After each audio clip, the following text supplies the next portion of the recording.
Hi everybody, I'm Kelvin from Pesta. Today in this video, I'm going to collaborate with Sufi on the use of a drag and drop function in SLS. So on my part, I'll be sharing with you guys what are some of the tips and tricks on how to do the drag and drop question effectively.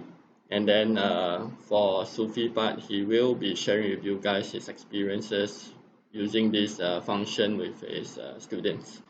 Okay, so without further ado, let's start. So this is the drag and drop question. So I find it useful as it's quite fun to play with and it's something new, not so boring, because I find that some students feedback to me before that every time it's only free response and so on. So this is a variety of questions we can use in SLS.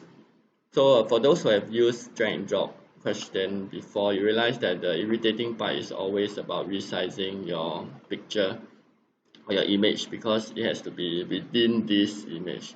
So what we have done here is that Jason is very good at formatting, and he has done up this formatted PPT. So if you can put any picture in, let me try. So you can put in any picture, okay, as long as it fits inside this PPT slide, you can just save it as an image.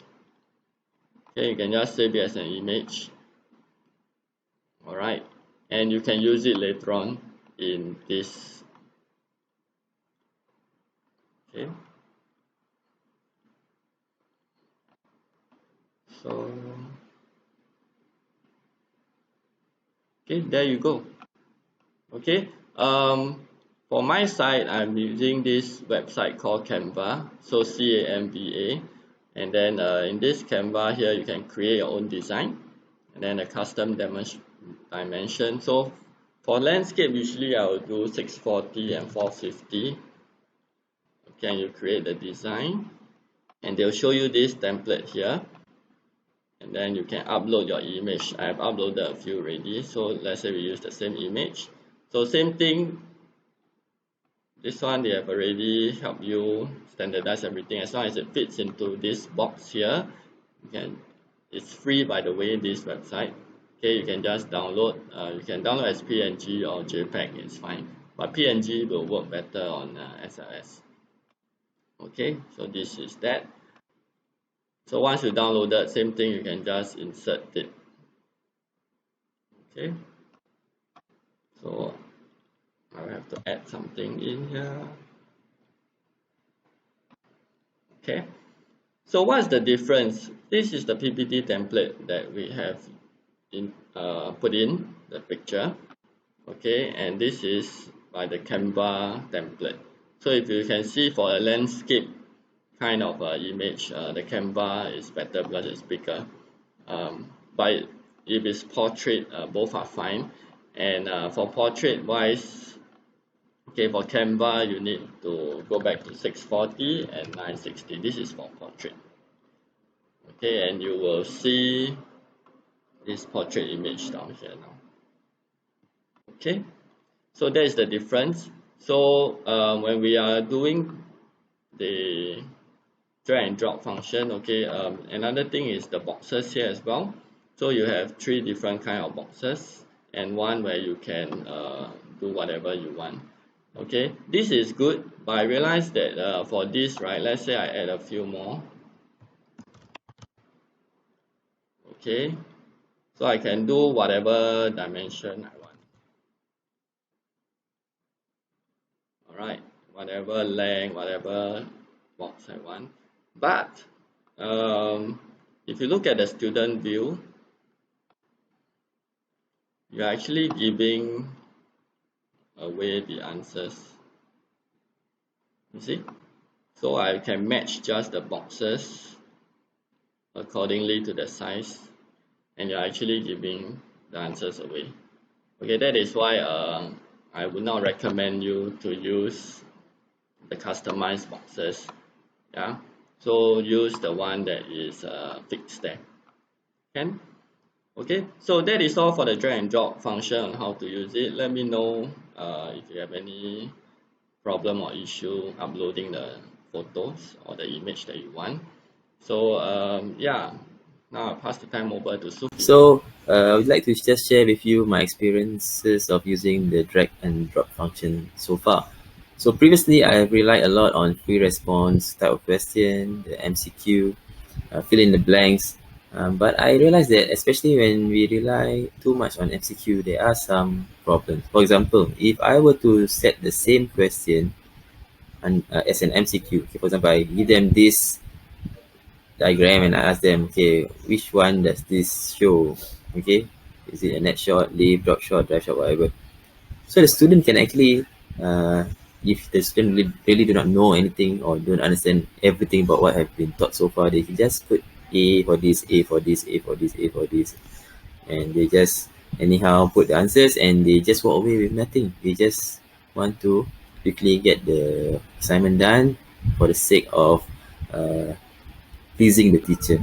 Okay, so we don't want that. We want to push for learning to happen. So I realized that when there's a question type which involves similar type of responses, okay, for the different question, then the drag and drop function works best. Okay, so last time I used to teach the topic of anatomy using MCQ. So I give them a diagram, I label the different parts, I put A, B, C, D, E, and then I ask them, okay, which one is showing the biceps? So is it option A, B, C, or D based on the diagram? Then after I repeat the same question and I ask for something else. Which one is the maybe triceps? And then they have to choose A, B, C, or D. But I realize that a lot of students just get it all wrong because they either can't be bothered or they really do not know or they can't remember. So that's why the drag and drop function is really beautiful. So I've tried it for my badminton lesson this week and it has worked beautifully. Alright, but I'm going to just share with you a few tips to make it better. First things first, like what Kevin have shared, make the boxes the same dimension. That way they cannot use the size of the box to so-called guess which one is the answer. They're too obvious, right? Secondly is make sure you indicate here under the setting at least about 3 tries. Alright, so just nice for a question with 6 options. 3 tries would work just perfectly. Alright, so next is the feedback. It's not really a feedback, but it's the messages I want the students to see after they attempt the question. So if they get it all right, all correct, 6 out of 6, they will get to see this. A bit of encouragement and praise. But if they get even 2 of it wrong, then they have to see. They will see this. It says, try again. You may want to do a quick search on the internet to find out more. And this is, I think, the game changer, and that the thing that will probably make it or make you want to try this function for your next assignments. Okay, so let's switch to the student view. All right, so here's the student's view. So you can see I've preloaded some of the answers already. I'm going to just show you how the interface looks like. So let's say as a student, I think that this is a smash. All right. And if I think that this is a drive shot, and I click submit. Okay, so you can see the feedback that I've already indicated earlier as a teacher. It says here, try again. You may want to do a quick search on the internet to find out more. So this is important because this message will hopefully nudge them or encourage them to try again. So the answer has already been submitted. So this is a partially correct attempt.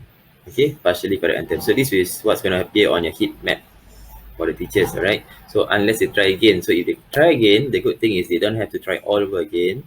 All the correct answers have already been pre-locked. Okay, so all I have to do as a student is try to get it right this time. And if I click submit, because I'm allowed a maximum of 3 tries, and then now it's correct and I'll get the full marks even though I've tried 2 or 3 times to get here. So that's it. Thank you.